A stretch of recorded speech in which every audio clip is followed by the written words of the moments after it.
L'idée, c'est que je voudrais tout simplement passer sur la chaîne YouTube La Malle-en-Coin ton interview pour que tu expliques aux gens, parce que visiblement les gens ne comprennent pas, ne connaissent pas la vie d'une série. Donc je veux filmer la série après juste avec une petite caméra voir.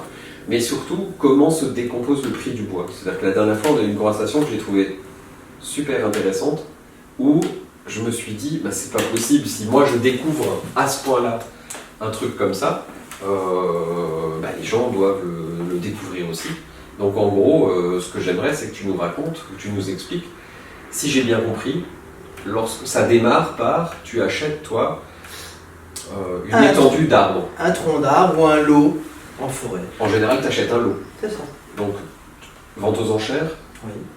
Donc, vente aux enchères, donc ton prix va fluctuer en fonction du prix du marché à l'instant T où tu achètes. C'est ça. Et en gros, une des problématiques qu'a un scieur par rapport à une entreprise classique, c'est que tu achètes aujourd'hui un bois que tu vendras dans 3 ans. 2 ans. 3 ans, c'est loin. On va dire dans 1 an. 1 an. 1 an. 1 an, tu as le temps de. Ça peut aussi être du 2-3 ans. Ouais, donc ça peut être entre. Entre 1 et 3 ans.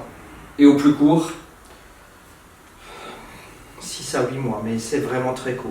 D'accord.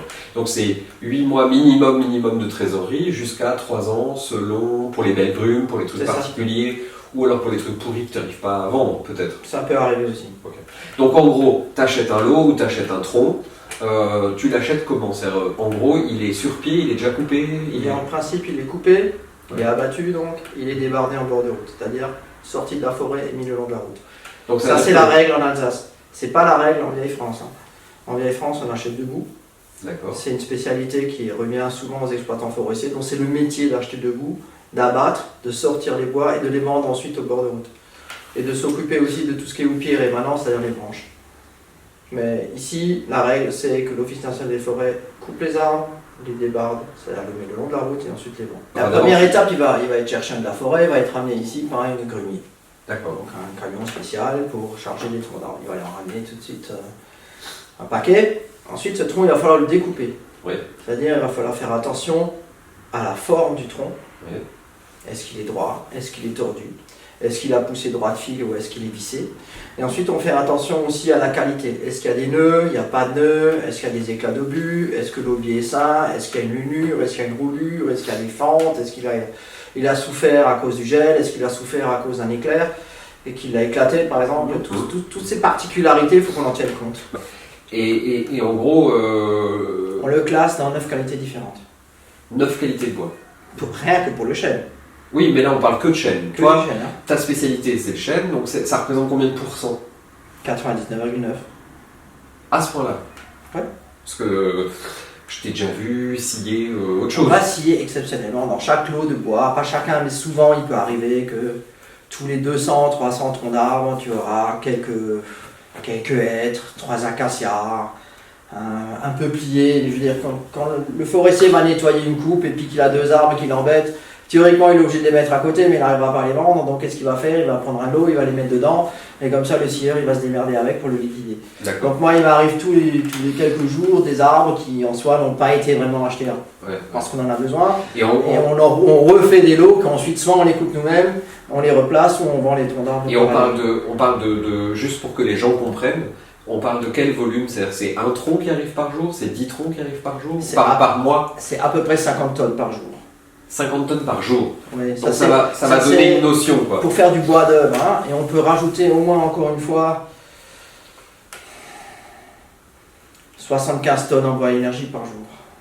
75 tonnes en bois énergie, ça c'est les plaquettes et la sciure, tout ce que tu fais à l'arrière de la série vraiment pour du bois énergie. La première catégorie, tu la destines à quel genre de client? La première catégorie sert à faire ce qu'on appelle des mérins. C'est-à-dire ça va être vendu à un mérandier qui lui va fendre ce tronc dans des quartiers et ensuite il va les resciller et ça ce sera la matière première pour fabriquer des tonneaux. D'accord, donc ça c'est direction Bordeaux, c'est les tonneaux de chêne. Direction Bordeaux, ensuite il y a une autre variante, ça va être tout ce qui est cognac, armagnac, tout la couleur brune du cognac. Donc catégorie 1 c'est même pas le meuble? Non, c'est pas le meuble. C'est plus le meuble. Ce n'est plus le meuble. Okay. Catégorie 1, là, mais le meilleur choix, c'est pour faire du mérin. Et là, c'est vendu relativement cher. Ça se paye entre 500 jusqu'à 1000 euros le mètre cube départ forêt mesuré sur écorce. Ça, tu parles de ton prix d'achat. Oui. Ok. Donc ça, je pense que c'est très... je pense que les gens apprécieront, c'est-à-dire que tu es quand même très transparent, parce que souvent les gens ne veulent pas parler de leur prix d'achat. Ils parlent de leur prix de vente et puis surtout ils disent rien. Je pense que vous êtes vraiment un métier de sueur, un métier d'industrieux, dans le sens... c'est un travail dur et pénible. Ouais. Voilà, c'est un travail sale. Mais il est lourd, il est dangereux et il faut le connaître. Il est lourd, il est dans le froid. Moi, pour connaître Michel, parce que pour le contexte, on se connaît depuis qu'on a 18 ans, donc c'est aussi pour ça, je pense qu'on peut en parler comme ça. Hein. Donc en gros, ton bois catégorie X, tu le prends et tu le scies. Oui, donc il arrive sur le chantier, ensuite on va regarder la forme du tronc d'arbre. Et en fonction de ça, on va le découper sur une longueur. On va essayer autant que possible de rendre au standard. Donc c'est des multiples de 1 mètre, donc ça sera du 2 mètres, 3 mètres, 4 mètres, 5 mètres. Au-delà, ça n'a pas beaucoup de sens. Ensuite, on va le scier. Oui. Mais avant de le scier, on va le classer par classe de diamètre. C'est-à-dire, on va mettre, pour simplifier, les petits avec les petits, les moyens avec les moyens, les gros avec les gros, les très gros avec les très gros. Et les classes de diamètre, c'est par exemple classe 3, c'est les diamètres de 30 à 39. Classe 4, c'est 40 à 49. Classe 5, c'est 50 à 59. On a donc tendance à classer les troncs d'arbres par classe de diamètre et en fonction de la qualité. Donc on va se retrouver avec une multitude de choix. Donc en catégorie 1 en qualité avec un diamètre énorme, ça devient de l'exceptionnel, ça devient le tronc unique, le truc que tu vois une fois tous les X temps, mais pas souvent. Quoi. Oui, ça c'est pas la règle. Ouais. Bon. Ensuite le tronc standard, on va dire... Et quelle est ta capacité de coupe maxi? Tu peux couper jusqu'à quel diamètre d'arbre? Je dirais jusqu'à 1 mètre. Jusqu'à 1 mètre, ça dépend quel scie je prends. Les plus grands scies vont peut-être même digérer 1 mètre 20, mais 1 mètre n'existe pas, de manière générale, pas dans le chêne, c'est trop rare. Ouais. La scie principale absorbe jusqu'à 80 cm. D'accord. Et là, on consomme 98% passe à travers ça. D'accord. Et le courant, c'est 50 cm quoi? Non, plutôt 30 à 50. De diamètre? Ouais, okay. Entre 30 et 45, ça c'est ce qui est courant. Au-delà, ça devient plus rare. Imaginons, donc toi, tu as acheté ton mètre cube de bois couché dans la forêt. Ouais. C'est tes camions qui vont les chercher? Non, ce sont les transporteurs que moi j'affrète et qui vont le chercher. D'accord, donc ton transporteur vient, te dépose sur le chantier directement, que je filmerai en parallèle, on verra. Et ça part à la scie. Ensuite, c'est découpé en longueur, classé, et ensuite par série, ça part à la scie. D'accord. Donc une fois que c'est... Quand tu scies ça avec une scie, une lame, 3 lames, 4 lames, je crois que tu as plusieurs lames. Disons, nous on a jusqu'à 17 lames. Ouais. On peut même aller au-delà, tout dépend de l'épaisseur. Hein. Plus que c'est fin, plus qu'il faut de lames, parce qu'on scie le tronc en une seule fois. D'accord. Donc il faut s'imaginer ça comme une machine à fric. Ouais. Et c'est spécifique à ta scierie à cause des obus? C'est spécifique à, on va dire, Alsace-Lorraine. À cause des différentes guerres. Hein. En disant, nous, ce qui nous pose problème, c'est surtout 39-45, 14-18, ça c'est vraiment des soucis. 1870, les balles étaient en plomb, nos lames, elles les coupent. Là, on n'a pas d'ennui. Mais on a intérêt plutôt à avoir une technologie qui est adaptée à cela. D'accord. Donc, changer une lame, ça nous prend 6 minutes. Une lame de perdu, c'est 120 €. Ça, c'est entre guillemets raisonnable.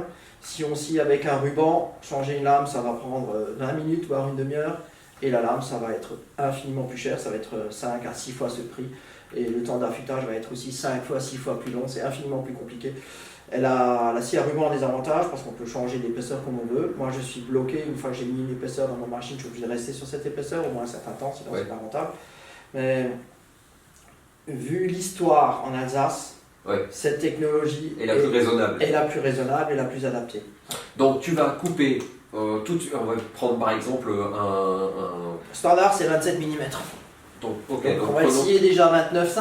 Tu vas scier à 29,5 tout le tronc d'un coup. Tout le tronc d'un coup. Tout le tronc d'un coup. Et la perte va être la planche à droite, la planche à gauche, donc on appelle la DOS, qui est pour nous inutilisable, donc ça passe au broyeur. Ensuite, la perte va être chaque trait de scie, qui fait à peu près 3,8 mm. Donc c'est de la sciure qu'on produit, mais c'est donc pas du bois qu'on va vendre. Et ensuite la perte va être l'écorce qu'en forêt on est obligé de payer, ça représente 16%, Et c'est 16. Ensuite, l'aubier, souvent, il n'est pas bon. Souvent, il est attaqué, il est piqué, décoloré, peu importe. Il faut encore retirer l'aubier. On peut dire encore une fois 16%. On enlève encore une fois la sciure. Ensuite, on enlève encore la rétractation du bois suite au séchage. Donc ça, c'est après, ça, c'est plus tard. Oui, mais ça rentre dans la perte. D'accord. On va perdre 10% en largeur, 4% en longueur. Et on va perdre encore à peu près plus ou moins 8% en épaisseur. Alors tu parles là d'un séchage naturel, Naturel. ou séchage séchoir? Naturel. Naturel. C'est-à-dire, tu prends ton bois, tu le laisses 1 an sur le chantier, Oui, 6 mois, 1 an, oui. tu auras perdu 4% en longueur et 10% en largeur. Oui, à peu près. D'accord, donc ça c'est quand même intéressant. Parce qu'on va partir d'un bois qui va avoir, on va dire, 80% d'humidité. Oui. Et sur en hydre. Et ensuite, en séchage naturel, en plein été, on arrivera à le descendre à 18-20. Et là, on aura perdu 10%. Ensuite, en séchage artificiel, on va prendre de ces 18, on va le ramener à 12. Et c'est plus ça qui va faire changer beaucoup, même si on le ramène à 10. Et juste une question, quand ton bois sort de séchoir artificiel à 12, Ouais.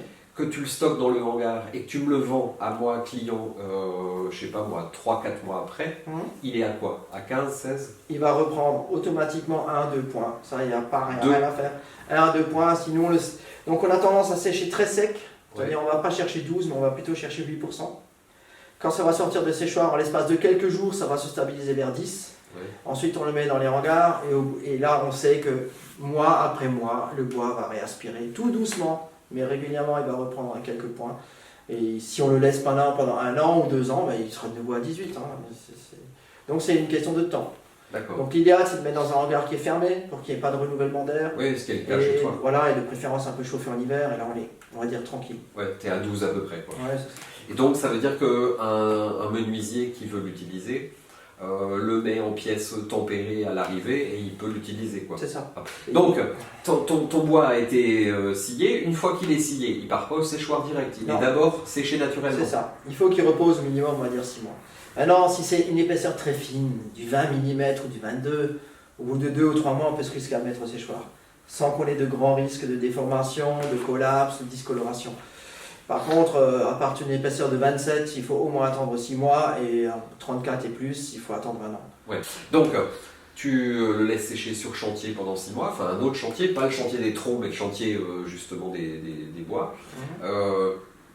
Ensuite, tu l'apportes au séchoir artificiel. Ensuite, il est stocké. Est-ce que tu le vends à cette étape-là? Tu le transformes? Non, je le vends souvent sorti du séchoir. À ce moment-là, l'essentiel de la production part. Au séchoir, combien de temps ça reste au séchoir? Entre 2 et 3 semaines. D'accord. Pour une épaisseur petite. Pour du 27. Pour du 27. Hein. Et ton séchoir, il fait quel volume? Tu arrives à mettre quoi en termes de... On met 50 mètres cubes dedans Et t'en as 2? J'en ai 5. 5. Donc tu mets 250 mètres cubes de bois à chaque fois à sécher. Oui. Donc en fait, il faut une puissance de kilowatts. Et 1000 kW.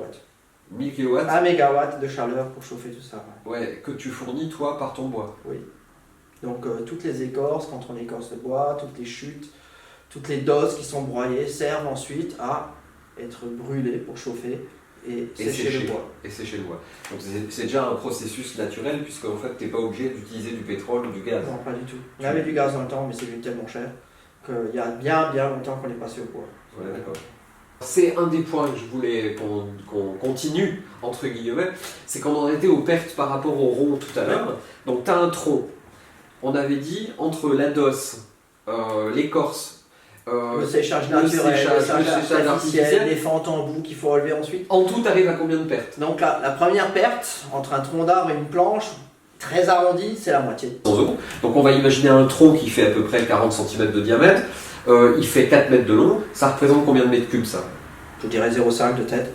Un demi-mètre cube, à peu près de bois. Achat, quand tu l'as transporté, donc en gros, tu te retrouves avec un quart de mètre, encore la moitié, c'est-à-dire un quart de mètre cube, une fois que fini, scié, et ça vaut quoi?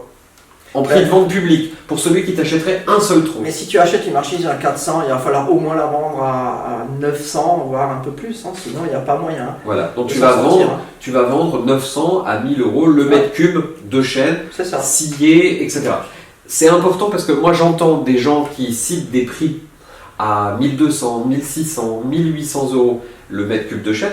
Donc en qualité moyenne, le prix public, je parle du prix public pour un particulier qui veut un tronc, en gros, il va payer 1000 euros de mètre cube. Ouais, ça sera plutôt 1150 à 1250, oui. D'accord, Ça mais sera ça. dans une qualité un peu plus jolie, Convenable, quoi. oui. Dans une qualité. Oui, belle convenable. menuiserie. C'est à peu près la moitié. Donc on prend 1 mètre cube de tronc d'arbre, une fois scié, il nous reste la moitié, il reste un demi-mètre cube de planche. Oui. Planche brute, c'est-à-dire avec l'écorce, avec la fente, pas rabotée, rien, pas droite.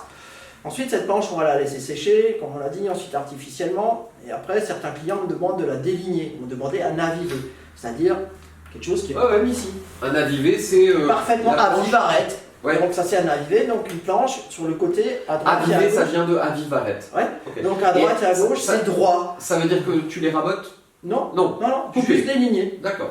Donc Et c'est donc- droit mais pas parallèle, forcément. C'est pas forcément, mais 9 fois sur 10, Ouais, 95% des cas, c'est Ouais, du d'accord. parallèle. Les gens demandent du parallèle. Ouais. J'ai un client qui s'en fout, il veut juste du bois déligné, mais d'une En manière général, générale, c'est toujours parallèle. Et on fait attention à rester parallèle le temps que possible. Et ça peut même aller sur des largeurs fixes, toujours la même largeur. Ça aussi, certains clients Ouais, demandent. Ils te demandent du vin, du Voilà, bis, voilà, c'est ça. Ok. Et donc là, il y a encore une fois un rendement. C'est-à-dire quand on prend 1 mètre cube de planche, Oui. donc il fallait 2 mètres cubes de tronc, hein, Ouais. et il faut 2 mètres cubes de tronc d'arbre pour avoir 1 mètre cube de planche, et ce mètre cube de planche, on va le déligner, il va rester plus que 0,6. Donc 40% de pertes en délignant. Oui. Ouais. C'est Et dingue. ça, Hein. et ça, c'est un bon rendement, parce qu'on Ouais. va enlever l'écorce, on va enlever l'aubier, on va enlever le cœur, on va essayer de faire une largeur fixe, Ouais. donc il y a de la perte. Ouais.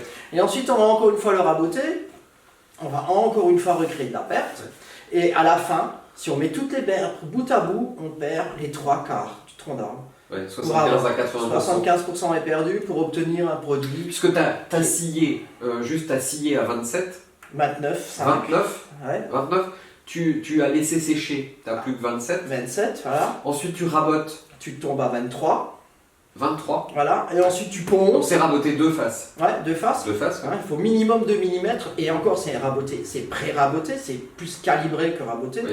Donc il y aura des endroits, il y aura des flashs. Oui. Et ensuite on va encore une fois le poncer pour avoir une surface complètement propre. Oui. Et là on va encore perdre 1 à 2 mm minimum de chaque côté. Donc tu as commencé à 29 et Voilà. tu arrives à 22. quoi. On va finir entre 21 et 22. D'accord. Donc là, on comprend très très bien la perte. Hein, Non. et nous, quand on va t'acheter la planche, on aura encore de la perte quand on va travailler et faire un meuble. Minimum, comme je dis, 40%. Le strict minimum, si vraiment on est très doué, c'est 30% de perte, mais en principe c'est plus que ça. Oui, 40% en partant de la planche. Ouais. Voilà, Oui. c'est- Et c'est toute cette démarche qui a fait qu'on a beaucoup vendu de sciures et de plaquettes, donc des dosses, des branches, des planches de mauvaise qualité. Tu tout as ça. valorisé tous Broyé. les Et déchets. donc il a fallu trouver une solution. Ouais. Puisque c'était quand même une très grande partie de notre production qui partait à un prix dérisoire. Donc c'est toute la démarche de l'entreprise qui a consisté à nous se lancer à fond dans le bois énergie. Et c'était un... Parce qu'une question, quand ton père, puisque Trendel, c'est une entreprise qui existe depuis 3 générations quand même, quand ton grand-père a commencé, par exemple, quand ton père faisait du bois, à l'époque, le bois énergie, personne n'avait rien à cirer. Non, on s'en foutait. Ouais. Qu'est-ce que ça devenait, tout ça? Ça partait. Bon, je parle pas de l'époque de mon grand-père, parce que là, bon, il chauffait l'atelier avec, comme le fait chaque menuisier. Mais pendant une très longue période, ça partait en Allemagne. Et on faisait des panneaux de particules qu'on dit bêtement Novopan, pour prendre une marque par exemple, Ouais. hein, ça servait à ça. Alors qu'aujourd'hui... Et aujourd'hui, bon, le Novopan est un peu en perte de vitesse, les usines ont arrêté, le coût de l'énergie est en fossile très cher, que ce soit du fioul, que ce soit du bois, enfin pas du bois, du gaz, et c'est ce qui a fait que beaucoup de communes ont décidé de chauffer au bois. Et à l'époque, nous, ça nous a permis de multiplier pratiquement par 2 notre prix de vente, au lieu de vendre pour les industries soit du papier, soit pour faire du Novopan. Ouais. Et les communes faisaient une économie importante, très très importante. Donc c'était intéressant pour les deux. Ouais. Et c'est ce qui a fait que le bois énergie s'est très bien développé. Absolument, oui, ça, nous on le voit bien dans notre commune. Enfin, avec nous, la piscine est chauffée comme ça, les Ouais, écoles, c'est ça. plein de Les choses. gymnases, etc. Ouais. Et tu vois comment l'avenir de ce métier? C'est-à-dire, tu le vois à 10 ans par exemple, ou à 15 ans C'est un sujet très difficile. Au niveau du bois énergie, là j'ai aucune inquiétude. Au niveau des scieries, je me rends compte qu'on a une longue période où on en perdait à peu près en France, une tous les 3 jours. Oui. On va dire 100 scieries, 120 scieries par an ferme. Actuellement on est devenu tellement peu, on était 5243 scieries en 1980. On doit être actuellement aux alentours de 1100. On sera certainement à l'horizon 2020, 900, 950. Bon, ensuite, ça, je pense et j'espère que ça va se stabiliser. Je serai certainement aussi encore parmi de ceux-là. Mais les marges sont très réduites. Et comme on l'a dit au début de l'interview, c'est un travail qui n'est pas simple. Il faut énormément de capital, il faut énormément de trésorerie, il faut énormément de machines, il faut un personnel qui est habitué à travailler un peu à la dure. C'est pas si simple comme métier. Oui, ça c'est clair. Et les pays de l'Est sont là, et surtout les pays asiatiques, ils nous prennent la matière première, c'est-à-dire les troncs d'arbres sont chargés directement en forêt dans les conteneurs maritimes. Et le prix du transport n'est pas important, parce que quand ils nous livrent des ordinateurs ou de l'électroménager, les conteneurs vides, il faut qu'ils retournent en Chine, et donc ils mettent de la matière première à n'importe quel tarif. Ils sont toujours encore moins chers que nous pour scier, parce que c'est pas du tout le même cadre social. Les charges sont beaucoup moins chères. Juste une dernière chose, enfin deux dernières choses avant de juste faire un tout petit tour du chantier pour que les gens voient, parce que c'est bien d'illustrer quand même. Mais toi, ta commande moyenne en règle générale, c'est un container. C'est à peu près le minimum. Ouais, en général, tu vends un container maritime, c'est-à-dire 30. 28 à 29 mètres cubes, oui. Ça, c'est la règle de planche. Voilà. Ça, c'est la commande standard. Ta commande standard, c'est 28 mètres cubes. Donc, si jamais quelqu'un voulait un tronc, tu veux bien le vendre, mais c'est pas vraiment ta clientèle habituelle. C'est ça. Et ensuite, si quelqu'un comme moi, parce que moi je viens régulièrement acheter 3 planches, 4 planches, en gros on se déplace, on vient et on demande et on choisit avec toi les 3 planches qu'on veut, et dans ces cas-là tu les vends.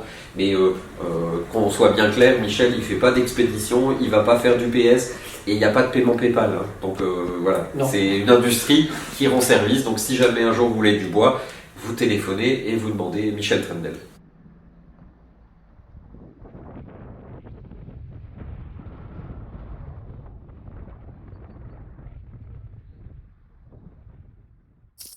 Voilà, je conclurai cette petite visite et cette interview par une visite de la Syrie. Ici, vous êtes sur le chantier des troncs dont on parlait avant. La Syrie, comme le disait Michel, fait 7 hectares, donc il faut une bonne demi-heure pour faire le tour à pied, donc j'ai pris une voiture. Là, vous avez les locaux de la scie principale. Au fond, ce que vous voyez en face, en gris, les gros containers gris, ce sont les séchoirs qui permettent en fait de sécher tout le bois. Et puis là, vous avez des broyeurs qui permettent de traiter un certain nombre de choses. Et là, vous avez en fait tout le chantier de stockage des planches qui sont en séchage naturel. Alors tout est installé sur des plots en béton avec un système après de lattage de l'ensemble de toutes les planches.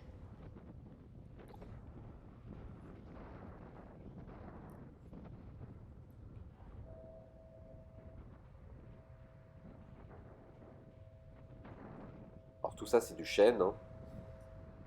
Le bois énergie aujourd'hui dans les scieries représente une grosse partie. Donc vous verrez des tas de sciures, d'écorces, de plaquettes, de choses comme ça, puisque la scierie fabrique beaucoup ce genre de choses. Et puis on va arriver petit à petit en se déplaçant jusqu'au plot de hêtre que je lui ai demandé de me scier pour nos malles, pour pouvoir faire plus tard des lattes, des choses comme ça. Voilà. Les 38 tonnes sont en train de charger des plaquettes. Et puis ici, à gauche, les plots de hêtre. Alors on arrive là où là il y a une palette spéciale, un bois d'une qualité exceptionnelle. Exceptionnelle. Ouais. Les beaux petits plots de hêtre sciés tout fin pour notre ami Jean-Philippe Roland. Voilà. Et moi ça, je vais en faire des lattes, je vais en faire des malles, je vais en faire des... Voilà. Pour l'instant, on l'a mis sous un hangar pour que ça prenne pas trop l'humidité et que ça sèche lentement et naturellement. Voilà, j'espère que... Je suis un copain, alors il l'a mis sous hangar, mais j'ai pas payé encore. Alors, je suis au bord du hangar. Celui qui a payé vraiment, il est au chaud, lui. Vraiment.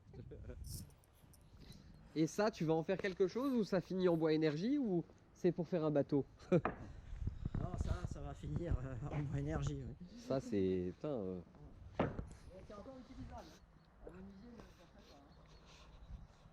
Voilà, j'espère que cette interview vous aura plu. N'hésitez pas à le contacter si un jour vous voulez faire signer ou si vous avez besoin de bois. Je vous souhaite une bonne journée, à bientôt, au revoir.